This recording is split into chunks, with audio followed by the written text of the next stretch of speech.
Hey, everybody, this is Matt. And this is Greg, and this is Record Mashup. Before we begin, please hit the subscribe button, like button, wherever you're watching. Leave us a comment. Please, please, please. We want to get your feedback as much as possible. And you can get us on YouTube, Google Podcasts, Apple Podcasts. We also have an Instagram and a Facebook, and our email is recordmashup@gmail.com. So catch us on any of those that you use and let us know what you think. Matt, what do we have for this week? This week, Greg, our theme is change. And the song that I picked is Roll with the Changes by REO Speedwagon. Greg, what song did you pick? I picked Changes by Tupac. So we picked the theme of changes just based on we had the election. We have a lot of changes going on. We got fall going into winter. We have a lot of changes going on at home. We're going to be wrapping up the semester in a couple of weeks here, doing a lot of things, a lot of changes going on. So whatever changes you have going on, hope they're all good and hope that everything's going well for all of you listeners out there. All Absolutely. Right. Let's jump into it. Okay. All right, so I picked Changes by Tupac Shakur. This actually came out after he was killed in 1996. So the song came out in 1998, but the song was actually kind of pieced together from a lot of different types of songs they had or like other recordings they had in the past that he had done previously. So getting into it, it starts off just talking about he sees no changes when he wakes up in the morning. Is life worth living or should he blast himself? So basically day to day he gets up, he sees there's no changes in his life. The things that he wants to change are not what's happening, and he's contemplating suicide, which is something you should not do. You should always talk to someone if you are in that type of scenario where your things aren't adding up to what you want them to be. So he talks about he's tired of being poor, and even worse that he's black. I'm not even going to comment on that because I'm not I'm not black or poor, so I can't really attest to any of those types of things. His stomach hurts, so he's looking for a purse snatch. Cops don't even care about him. Basically, pulling the trigger, kill someone. That if cops like kill a black person, they're seen as a hero, whereas the black person is seen as like the antagonist or the criminal there. So give crack to the kids. Who the hell cares? So talking about like communities giving crack to the kids. So just having those poor communities where people kind of went to drugs back in the day, and the communities are filled with like drugs and crack and things like that. All right. Yeah, this whole verse is really about, talking about like the fact that, people are doing illegal things just as a means of survival. Yeah, and that happens in I say it happens all the time, but it doesn't. I don't think, but it does happen when you don't have things going the way you're going, which I would just say that a lot of poor people probably do not have things going the way they want to because they are poor. They don't have the means to get the food that they want, the medical that they want, the living that they want. Maybe you can't make payments for lights 1 month, so you don't even have lights that month. So they turn to other things to kind of fill that void. So stealing or doing drugs or drinking or whatever it may be. Right. So the next line goes into one less hungry mouth on welfare first. So it's talking about basically having kids on welfare. It doesn't matter that the kids are getting cracked, because if they're getting cracked, then they don't have to pay for the welfare of it. Going into more of just giving the guns and stepping back and watching everyone kill each other. So providing guns to the neighborhoods, not really caring about how the neighborhood or the community is providing for each other, I guess. So providing negative things rather than positive things. So not positive passing like welfare or education opportunities, they're passing drug and criminal opportunities to the communities. So he goes into it's time to fight back.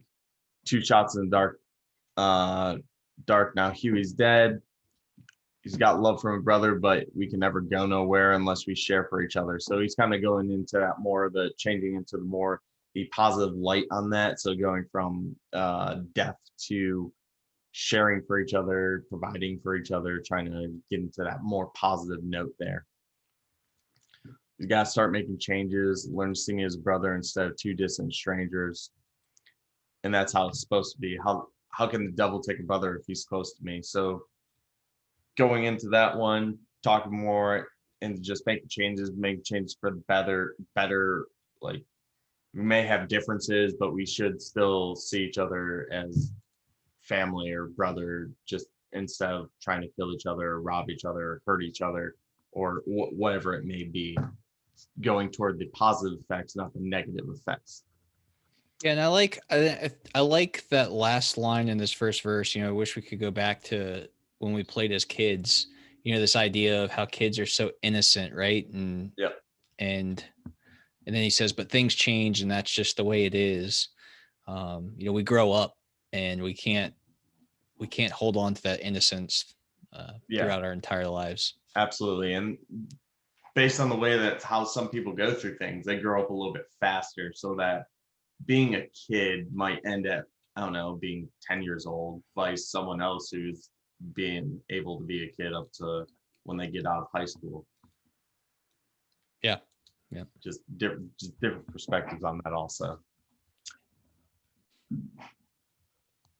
So from there, kind of just gets into the chorus. That's just the way it is. Things will never be the same. That's just the way it is. So it's just saying that things will always be the same.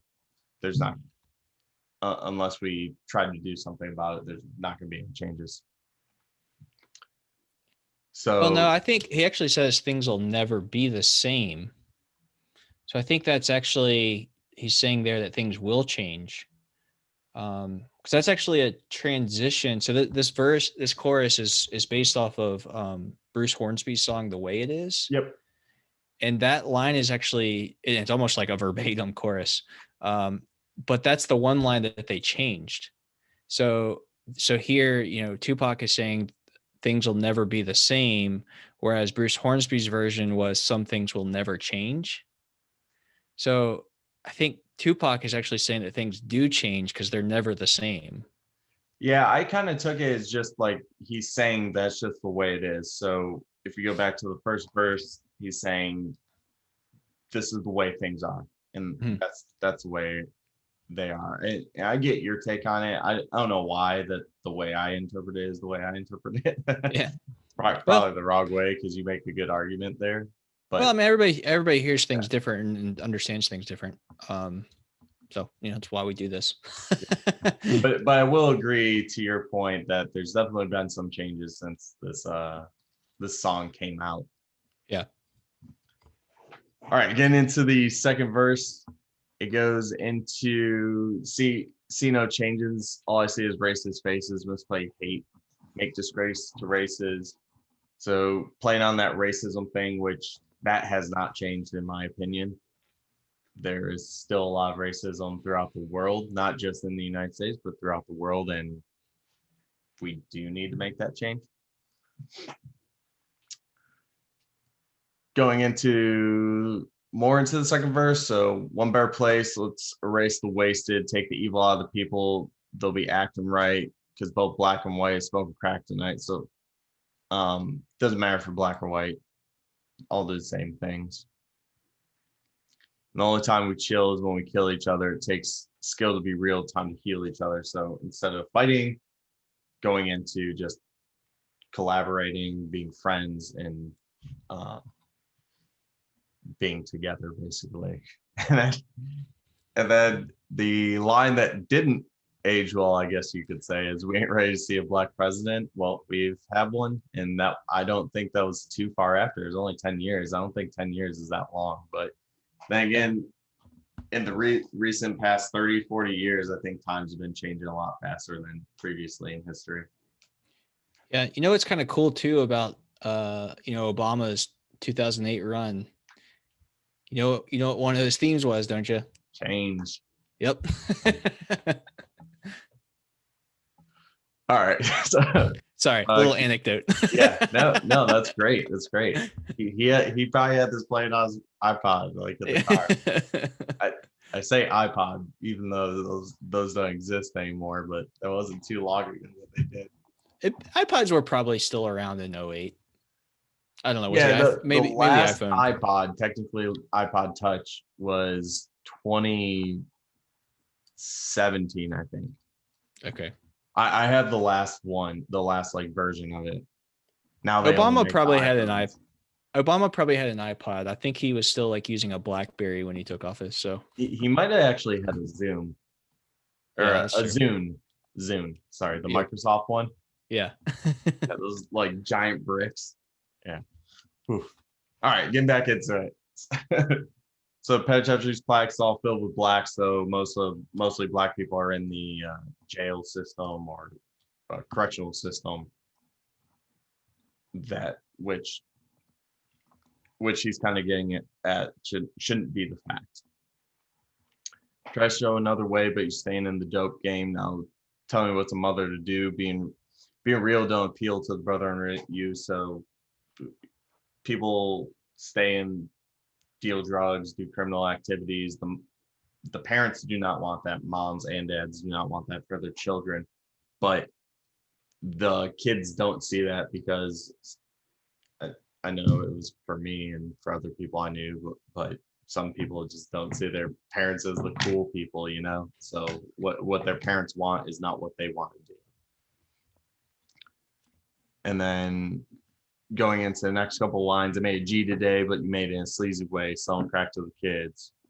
Well, hey, that's the way it is. So he's just saying like the only way that I can get by right now is selling crack to the kids. So it's not what I want to do, but it's what I have to do to get money. And then going back into the chorus, and then going into the final verse for the song. Gotta make a change. It's time for us as a people to start making some changes. Just constantly going into the change, the change theme. Obviously, the song's name is Changes. And I still see no changes. Can't brother get a little peace? It's war on the streets and war in the Middle East. So there's no difference between the streets in the United States versus the Middle East.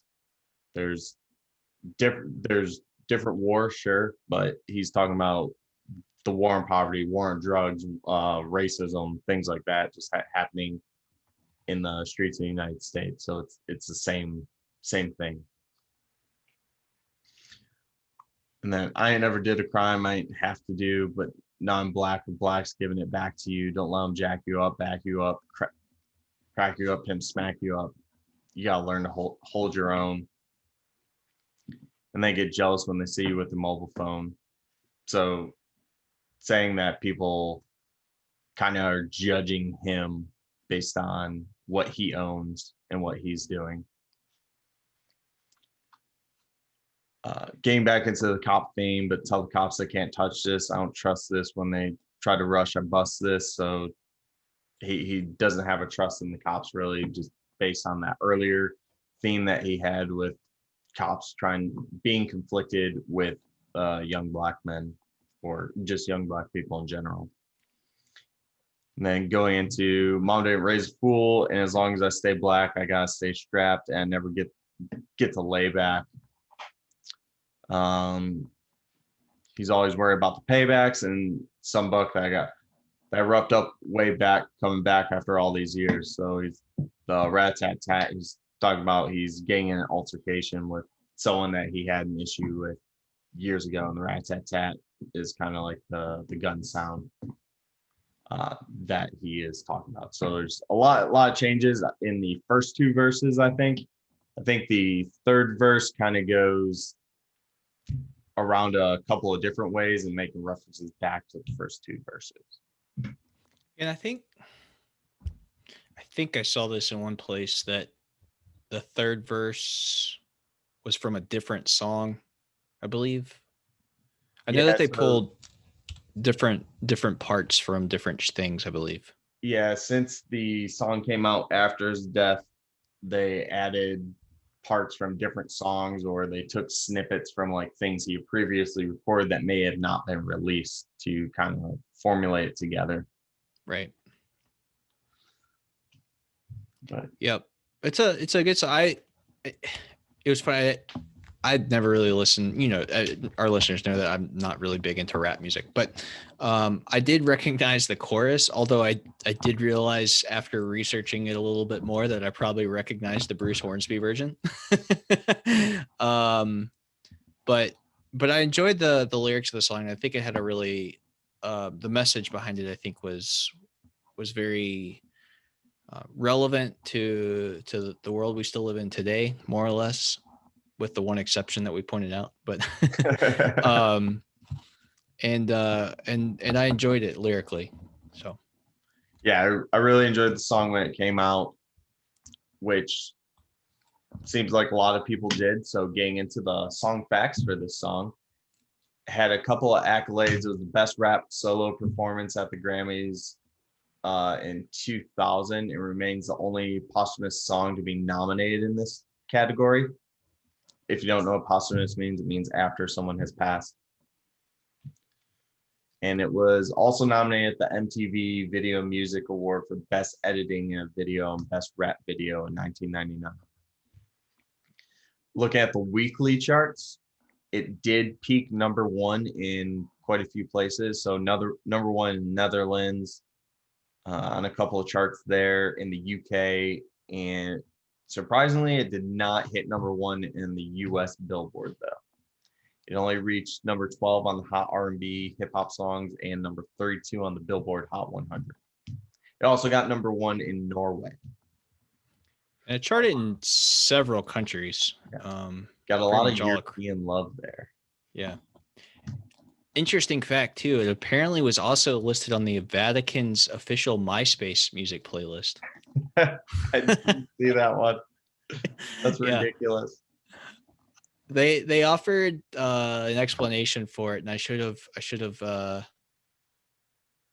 included the quote, but and of course I don't have it open now. But in any event, yes, they had it on their MySpace music list. So along with several other, different genres of music throughout the world. So yeah. anyway, there you go. One thing I would like to add from the lyrics that I didn't point out, I forgot it's only in the third verse. It's at the very end. He does say some things will never change, though. Back to our comments about the chorus. And I think if you think about it from an overarching theme, he's sitting there saying, because you think back to the way that, or his line in the first verse, right, about how we can't keep going on as kids, and things do change, right, as we get older. And then he comes kind of full circle and he says, but some things really never do change. Yeah. So it's, I don't know. And that's the reason I said, I think from a lyrically, I really like the message and the story that he's painting with lyrics. Or I guess whoever arranged it after his death, but I think it's really well done. Yeah. Yeah. And I don't know how many, like, he's still coming out with albums right now. It's kind of ridiculous. It's like, it's like Prince. They recorded so much music. yeah. Well, I guess the last one that came out was in 2006. Okay, so about 14 I thought he years came ago. out with one more recently, like his whoever owns his music. Yeah. Cool. Which, fun fact, he was with Death Row Records, which is now owned by Hasbro. Oh, really? Like the game? Monopoly. That's funny. Owned that record label. Interesting. Yeah. Well, for this song, those are all the main song facts that I had. and I think we hit on really the meaning of the song, and I think it fits well with our changes theme that we have this week. Did Yeah. you have anything else, Matt? No. Not on Tupac song. All right. I got some comparison stuff, but we can get into that after we talk about REO Speedwagon song. All right, let's do it. Yeah, so REO Speedwagon released Roll with the Changes on their 1978 album titled You Can Tune a Piano, but You Can't Tune a Fish, which, by the way, was listed on the top 50 worst named albums list. I love the album name of that. I don't know why. It's so good. And if you're for our listeners that can't, they're just listening, the tuna fish is like, like the fish, like TUNA. So tuna fish. Can't tuna fish. Anyway, sorry. Dad jokes. Moving on. Yeah. So anyway, so Roll With the Changes is the first song on the album.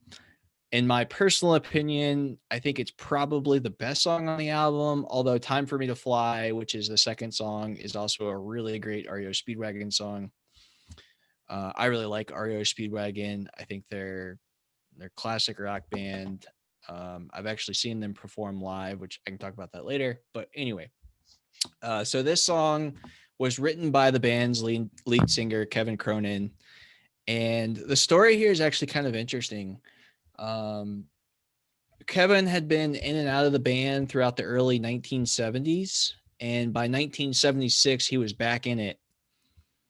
But in the interim, when he was out of the band had actually relocated from Chicago to LA. And so when he joined the band, he had to make this decision to move to LA where the band was. And so he decided, for whatever reason, that he wanted to move there as a road trip as opposed to flying and shipping off his stuff. So he rented a U-Haul and hooked it up to his old Ford Pinto. And he's driving to LA from Chicago, and somewhere between Albuquerque and Tucson, this idea for this song hit him. And he said, because he was reflecting on the changes in his life at that time. And he realized, what, I'm rolling with these changes. I'm just going with it. And so somewhere between Albuquerque and Tucson, he's sitting there driving down the road with one hand and writing lyrics with his other hand. Not safe. Don't recommend that for any songwriters out there. But that's what he did. And so he gets to Tucson and he's got the lyrics of the song written down in a brown paper bag. He gets to LA and, eventually records it, but with the band. But this song was the first song that he and Gary Richrath co-produced together. If you don't know Gary Richrath, he was the lead guitarist in the band REO Speedwagon. Absolutely insane, really great guitarist, probably one of the best in rock history. The song's got a really nice rolling piano rhythm to it with some excellent guitar solos that Gary Richrath performed. And a little interesting fact, during the recording, the sound technicians actually, and I don't know how they did this, but somehow or another, they made the piano's hammers a little bit harder so that when they attacked the string piano, it actually gave it, as they described it, more attack. So just more kind of to really emphasize that pianic rhythm that the song has to it. Kind of cool. But anyway, all right, jumping into the lyrics. It's a pretty simplistic and pretty short song. It's not very long. But the first verse, he's basically throwing himself out there and saying that he's willing to make himself available to a woman that I guess he's interested in, or maybe it's any woman. We don't really know. and he's talking about how he's putting his cup on the table and how his love is spilling over, and he's waiting for her to come to him, right? And then he goes straight into the chorus about how if she's willing to, well, I'm going to read the chorus. It's pretty short. He says, "So if you're tired of the same old story, turn some pages. I'll be here when you are ready to roll with the changes." So he's saying, he's different from all the other guys. They're the same old story, but he's different. And if he's there, if she's willing to just roll with it, roll with the changes, and I'm here for you. And then he jumps into verse 2, and he's saying he knew it would have, he knew she would eventually come around, and he thought that things were coming to an end until she came around, and she was able to bring some sunshine into his life. So here, you know, while he was encouraging her to roll with the changes to see him, he's now able to roll with the changes and how, life, kind of comes and goes with the ups and downs. And he's kind of, this idea of rolling, I think is really nice here too. He's kind of rolling with the hills if you think about the ups and downs in life. And then he just keeps repeating the chorus off and on, and the bridges, and you got to keep on rolling and roll with the changes. Um, and it just keeps repeating itself, just kind of driving home this point. You get a lot of really great guitar solos, as I said, and lyrically, that is all there is to this song. It's just a lot of rolling. But anyway, it's a really great song. It's a fun song to listen to. If you've never heard it before, I highly recommend listening to it. You can't help but dance to it. Yeah, it's a good musically empowered song to listen to. Yeah, absolutely. Outside the verses of it, you got the nice guitar riffs and everything. Yep. No, it's a great song. There was actually a music video too of the song made. Was cut 3 years before MTV actually launched, and it was basically just some footage of a live performance that the band did in 1978 in Kansas City, Missouri. It did once MTV did come out, they played the song fairly often, along with other songs that REO Speedwagon did. But charting wise, it didn't do that great. I mean, it did break the Hot 100. It was number 58 on the Billboard Hot 100, 48 on the US Cashbox Top 100, and it hit number 65 in Canada. But this was actually, despite not doing that great at the time, this was REO Speedwagon's biggest hit to date, and it was really the song that helped launch them into being just kind of a small band in the Midwest to being a national band. And they did have several hits that would come after this, including off the same album, Time for Me to Fly. And but this was really the song that launched them into national stardom. Yeah, I didn't realize they actually had so many albums. Yeah, they have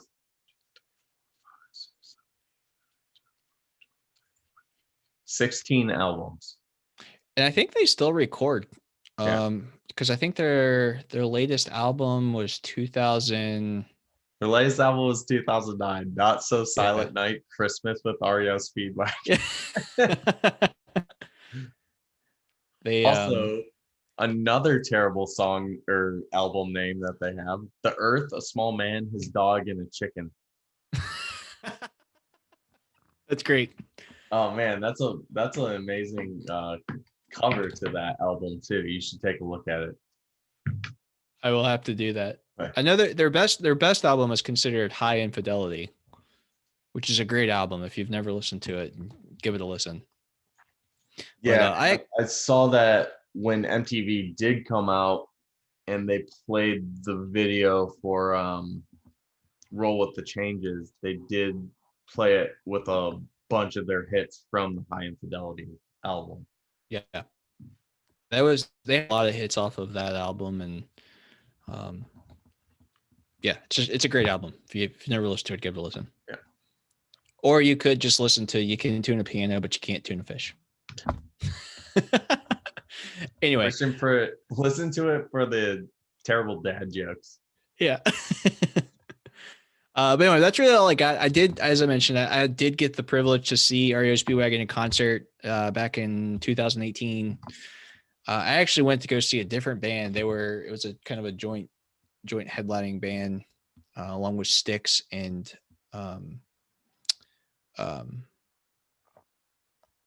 oh gosh, this is terrible. I'm blanking on the guy I actually went to go see. You're into that old age where you're forgetting now. Don Felder, sorry, with formerly of the Eagles. So anyway, so the three of those guys all did a joint show, and I was actually really pleasantly surprised. The band's getting up there in age, as all these bands are nowadays. But I was really impressed with Kevin Cronin's ability to still hit a lot of the high notes. given his age. It was pretty impressive, and it's clear that he's someone who's taken care of his voice through the years, and it was a great show. If I know we're all in COVID and concerts these days are not possible, but if they do get out on tour again and you get a chance, I highly recommend seeing them. So. Yeah, and I unfortunately was 6 years old when Tupac died, so I definitely did not get to see him in concerts. Me neither. But comparing Yeah. the songs though, Matt, I I don't think they're really comparative. They're the same theme, but like way separate stories for them. Whereas Tupac's takes a more serious tone with how the world kind of is. I think REO Speedwagon takes a much lighter tone with just like, hey girl, what's up? Come roll with me. Yeah. He's trying to woo his girl kind of thing.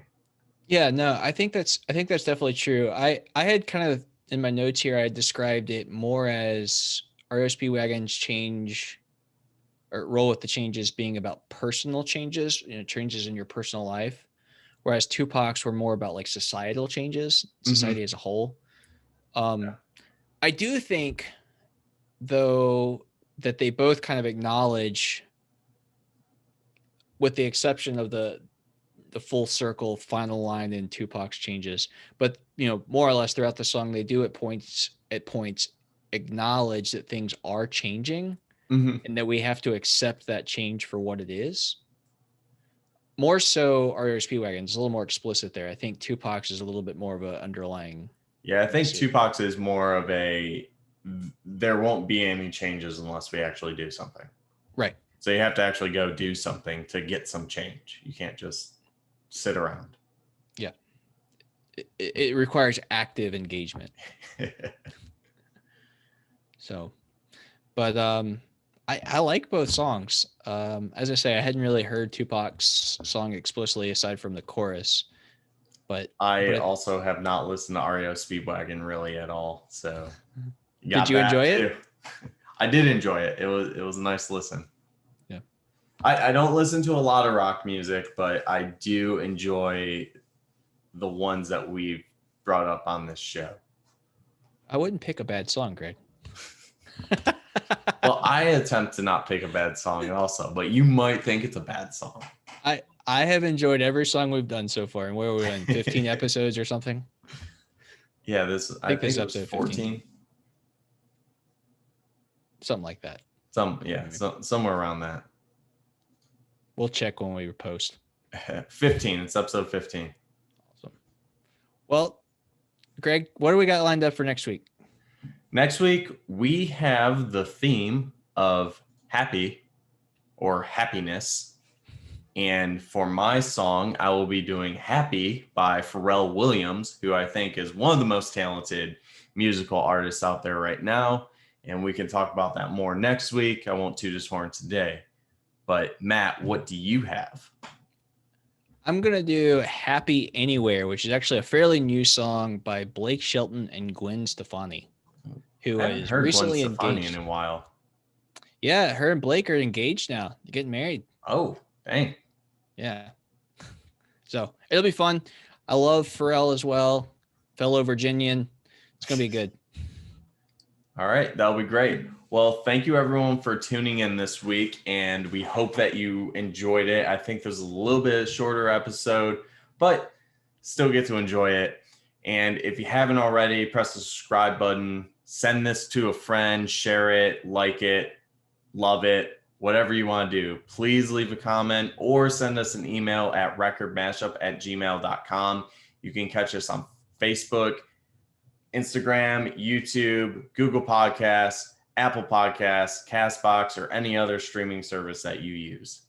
With that, I appreciate you tuning in today. Have a good one. Thanks, everybody.